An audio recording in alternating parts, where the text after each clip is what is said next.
kita kecilnya semua satu keluarga asal-asal. Semua kita satu moyang juga asal. Paham? Satu. Kita juga dicipta oleh satu Tuhan. Tuhan kita Allah. Tahu? Dan tidak ada Tuhan yang lain Allah. Dia sangat sayang sama kita semua. Dia mahu kita selamat, percaya.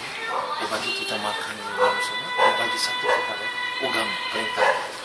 Kita ikut perintah dia, kita selamat. Untuk tunjuk kita macam mana mau taat dia, dia hantar banyak Nabi-Nabi. Nabi Musa, Isa, Nas, Muhammad.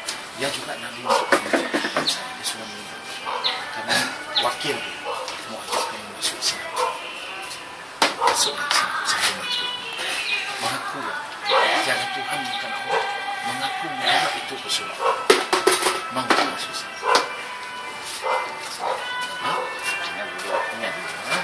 Fikir dulu. Terima kasih ya.